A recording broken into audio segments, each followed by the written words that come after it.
Hello friends, स्वागत है आप सभी का बीएल एजुकेशन चैनल में।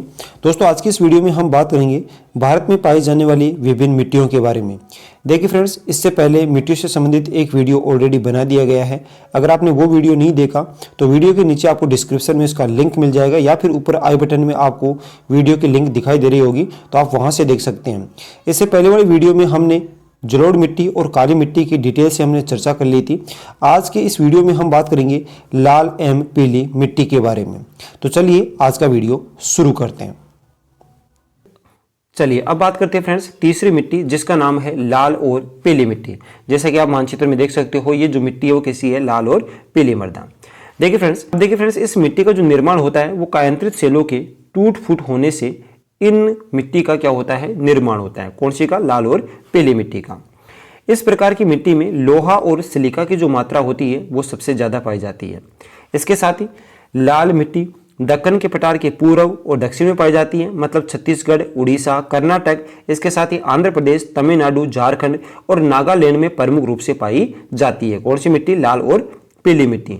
बट याद रखिएगा फ्रेंड्स, सबसे ज्यादा जो लाल और पीली मिट्टी पाई जाती है वो पाई जाती है तमिलनाडु में और आंध्र प्रदेश में सबसे ज्यादा पाई जाती है।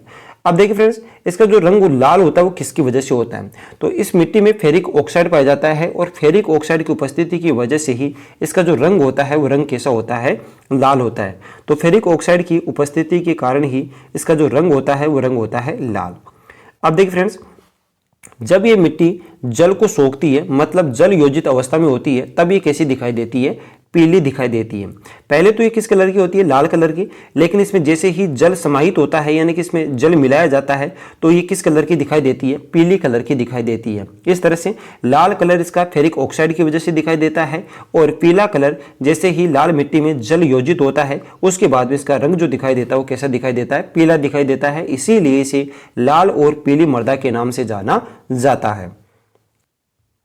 अब यहां पे देख सकते हो फ्रेंड्स कि लाल और पीली मृदाएं, देखो ये तो है पीली मृदा, ये कौन सी है, लाल मृदाएं। भारत में कहां कहां पाई जाती है, तो ये जो एरिया सभी बता रखे हैं, इन सभी क्षेत्र में जो मिट्टी पाई जाती है वो मिट्टी कौन सी पाई जाती है, लाल और पीली मृदा यहां पर पाई जाती है।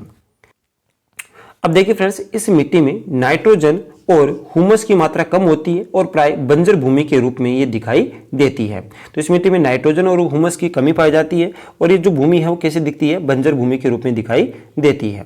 ये मिट्टी बजरी युक्त, बलुई और छिद्रयुक्त होती है और इसके लिए बाजरे की खेती के लिए सबसे बेस्ट ये मिट्टी मानी जाती है। इसके साथ ही आलू और फलों की खेती भी इसमें की जाती है।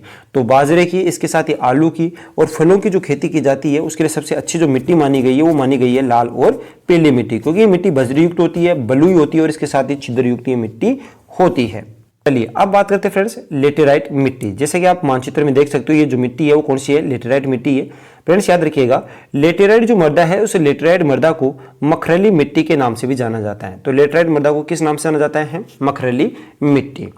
अब फ्रेंड्स याद रखिएगा, लेटेराइट मृदा उच्च तापमान और अत्यधिक वर्षा वाले भागों में विकसित होती है। तो लेटेराइट मृदा जो है वो लेटेराइट मृदा कौन से क्षेत्रों में विकसित होती है, तो ये मृदा उन क्षेत्रों में पाई जाती है जहां पर उच्च तापमान पाया जाता है और अत्यधिक मात्रा में वर्षा होती है। उन क्षेत्रों में जो मिट्टी होती है वो कौन सी होती है, वो होती है लेटेराइट मृदा।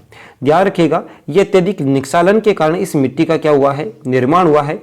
यह मिट्टी गीली होने पर दही की तरह लिपलिपी होती है और सूख जाने पर ईंट की तरह क्या हो जाती है, कठोर हो जाती है। कौन सी मिट्टी, लेटेराइट मृदा। अब फ्रेंड्स याद रखिएगा, लेटेराइट मृदा में लोहा ऑक्साइड और एल्युमिनियम की मात्रा जो होती है वो भरपूर होती है और लोहा ऑक्साइड की उपस्थिति के कारण ही इसका जो रंग दिखाई देता है वो कैसा दिखाई देता है, लाल कलर दिखाई देता है। तो फ्रेंड्स याद रखिएगा, लेटेराइट मृदा का जो रंग है वो कैसा दिखाई देता है, लाल दिखाई देता है। लाल रंग क्यों दिखाई देता है, क्योंकि इसमें लोहा ऑक्साइड की सर्वाधिक मात्रा पाई जाती है और लोहा ऑक्साइड के साथ साथ इसमें एल्युमिनियम भी सर्वाधिक मात्रा में पाया जाता है। कौन सी मिट्टी में, लेटेराइट मिट्टी में। लेटेराइट मिट्टी में चूना, इसके साथ ही नाइट्रोजन और इसके साथ ही हुमस जो है उस हुमस की क्या पाई जाती है, कमी पाई जाती है, क्योंकि ज्यादा वर्षा के कारण हुमस जो होता है वो जल में घुल करके मिट्टी की जो निचली परत होती है उस मिट्टी की निचली परत में चला जाता है। तो इस मिट्टी में चूना, नाइट्रोजन और हुमस की कमी पाई जाती है। क्यों पाई जाती है, क्योंकि ज्यादा वर्षा वाले क्षेत्रों में मिट्टी निर्मित होती है और ज्यादा वर्षा वाले क्षेत्रों, ज्यादा वर्षा के क्षेत्र के कारण से या ज्यादा वर्षा होने के कारण से हुमस जो है वो जल में घुल करके मिट्टी के साथ निचली परतों में चला जाता है। ये मिट्टी प्राय कम उर्वरता वाली होती है, फिर भी उर्वरकों का प्रयोग करके इसमें कपास, चाय, कॉफी और काजू और गन्ना आदि की खेती की जा सकती है। ये मिट्टी चाय, इलायची और काजू के लिए बहुत ही उपयुक्त होती है। इसके साथ ही केरल, आंध्र प्रदेश और तमिलनाडु की लाल लेटराइट मिट्टी काजू की फसल के लिए सबसे बेस्ट मानी गई है। तो फ्रेंड्स याद रखिएगा, अगर आपसे पूछे कि काजू की फसल के लिए सबसे बेस्ट जो मिट्टी मानी गई है वो कौन सी मानी गई है, तो वो मिट्टी है फ्रेंड्स कौन सी, लेटेराइट मृदा। अब देखिए फ्रेंड्स, लेटराइट मृदा भारत में कहाँ पाई जाती है, तो लेटराइट मृदा विशेष रूप से जो पाई जाती है वो विशेष रूप से कहाँ पाई जाती है, तो लेटराइट मृदा करक रेखा और मक्कर रेखा। देखिए भारत के मध्य में ये रेखा जो है वो कौन सी है, करक रेखा, और भारत के नीचे कौन सी रेखा है, मक्कर रेखा। यानी हम कह सकते हैं करक रेखा और मक्कर रेखा, इन दोनों के बीच में ये मिट्टी पाई जाती है। तो इसमें अगर राज्यों की बात करें तो कर्नाटक हो गया, केरल हो गया, तमिलनाडु हो गया, महाराष्ट्र, उड़ीसा, पश्चिम बंगाल और जो पूर्वोत्तर के जो क्षेत्र है, इन सभी क्षेत्रों में इस प्रकार की मिट्टी पाई जाती है। किस प्रकार की, लेटराइट मृदा, जैसा कि आपको यहाँ मानचित्र में दिखाई दे रहा होगा। ठीक है, चलिए अब बात करते हैं फ्रेंड्स लवणीय मृदा। जब मिट्टी में नमक की मात्रा बढ़ जाती है तो मिट्टी कैसी हो जाती है, लवणीय हो जाती है। मिट्टी में नमक की मात्रा खराब अपवाह तंत्र और शुष्क जलवायु के कारण से होती है। किसमें, मिट्टी की नमक की मात्रा। फ्रेंड्स याद रखिएगा, लवणीय मृदा को रेह मृदा, इसके साथ ही कल्लर मृदा और इसके साथ ही ऊसर मृदा के नाम से इसे जाना जाता है। किस मिट्टी को, लवणीय मृदा को। इस मिट्टी में सोडियम, कैल्शियम, पोटेशियम और मैग्नीशियम आदि की मात्रा अत्यधिक मात्रा में पाई जाती है। और इस प्रकार की अगर मृदा की बात करें, लवणीय मृदा की, जैसे कि आपको चित्र में दिखाई दे रहा है, इस प्रकार की मृदाएं भारत में सर्वाधिक मात्रा में जो गुजरात क्षेत्र है इसमें यहाँ पे पाई जाती है। कौन सी मृदा, लवणीय मृदा। बात करते हैं फ्रेंड्स शुष्क मृदा के बारे में, यानी शुष्क मिट्टी के बारे में। जैसे कि आपको चित्र में दिखाई दे रहा है, ये मिट्टी दिखने में बलुही और प्रकृति में लवणीय प्रकार की दिखाई देती है। इसमें नमक की मात्रा अधिक होती है तथा हुम्स की जो मात्रा है उसकी कमी पाई जाती है। तो इसमें हुम्स और नमी की मात्रा कम पाई जाती है, जबकि नमक की मात्रा अधिक पाई जाती है। इस मिट्टी का जो रंग होता है वो कैसा होता है, लाल होता है। और इस प्रकार की मृदा विशेष रूप से अगर देखा जाए तो पश्चिमी राजस्थान में हमें देखने को मिलती है। तो यहाँ पे पश्चिमी राजस्थान में आप देख सकते हो, यहाँ पे जो मिट्टी पाई जाती है वो पाई जाती है कौन सी, शुष्क मिट्टी। इस तरह से बात करते हैं फ्रेंड्स पर्वतीय मृदा के बारे में। तो देखिए फ्रेंड्स, चित्र में आप देख सकते हो ये जो मृदा है वो कौन सी है, पर्वतीय मृदा। तो क्षेत्रों में इस प्रकार की मिट्टी पाई जाती है। पर्वतीय मिट्टी में कंकड़ और पत्थर की जो मात्रा होती है वो कैसी होती है, ज्यादा होती है। पर्वतीय मिट्टी में पोटास, फास्फोरस और चूने की जो मात्रा होती है वो कैसी होती है, कम होती है। कौन सी मिट्टी में, पर्वतीय मिट्टी में।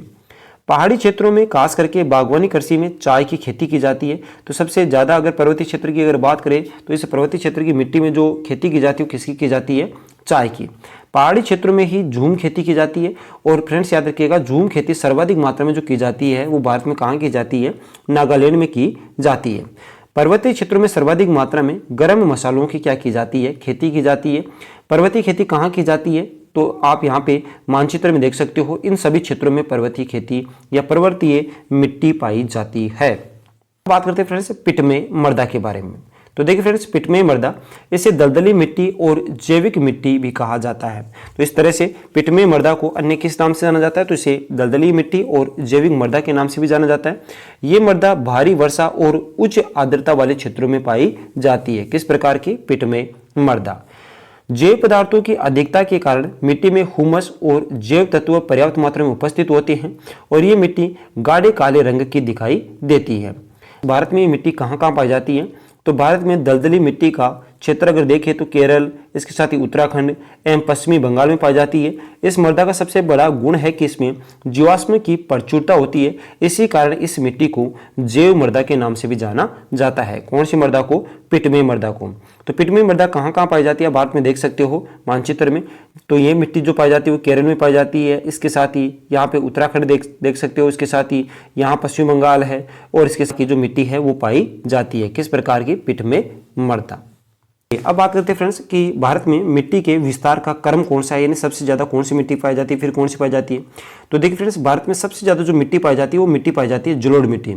और जलोढ़ मिट्टी लगभग 15 लाख वर्ग किलोमीटर फैली हुई है। उसके बाद में लाल व पीली मृदा पाई जाती है लगभग 6.5 लाख वर्ग किलोमीटर पे। उसके बाद में काली मृदा ये लगभग 5 लाख वर्ग किलोमीटर में।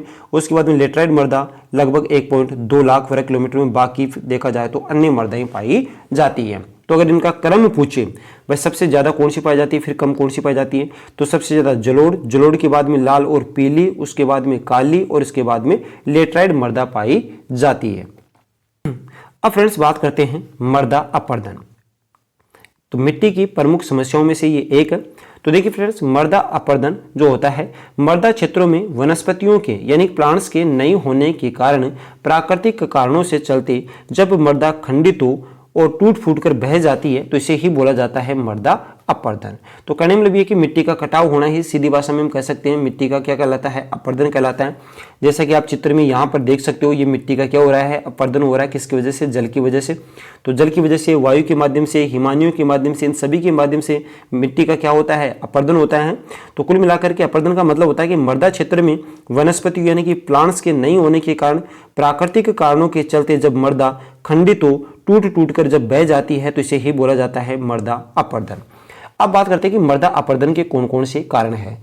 तो देखिए फ्रेंड्स, मृदा अपरदन के कारण है तीव्र मूसलाधार बारिश का होना, वनों की कटाई होना, झूम खेती करना, तीव्र वायु का चलना, अवैज्ञानिक ढंग से कृषि कार्य करना, खुदाई, सड़क निर्माण, बांध का निर्माण करना, अत्यधिक सिंचाई और उर्वरकों का प्रयोग करना, इन सब कार्यों की वजह से मृदा का क्या होता है, अपरदन होता है। अब देखिए फ्रेंड्स, मृदा का अगर अपरदन हो रहा है तो उसका संरक्षण करना चाहिए, नहीं उसका बचाव करना जरूरी है।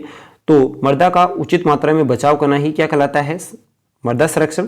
तो देखिए फ्रेंड्स, भारत में मृदा अपरदन को कुछ उपायों के माध्यम से कम किया जा सकता है। तो हम कौन कौन से उपाय करें ताकि मृदा का संरक्षण हो सके? तो इसके लिए सघन मात्रा में वृक्षारोपण करके, बाढ़ को नियंत्रित करने के लिए बांधों का निर्माण करके, पशुचारण को नियंत्रित करके, फसलों के अदला बदले कर उसे उगाने से और झूम कृषि को नियंत्रित करने से, अगर ये सारे उपाय करते हैं तो फिर मृदा का क्या हो सकता है, संरक्षण हो सकता है। फ्रेंड्स, आज के लिए बस इतना ही। आशा करता हूं कि मेरे द्वारा दी गई जानकारी आप समझ पाए होंगे। अगर वीडियो पसंद आए तो लाइक कीजिए, चैनल पर पहली बार विजिट कर रहे हो तो चैनल को जरूर सब्सक्राइब करें। मिलते हैं किसी ऐसे ही और वीडियो के साथ, तब तक के लिए जय हिंद, जय भारत।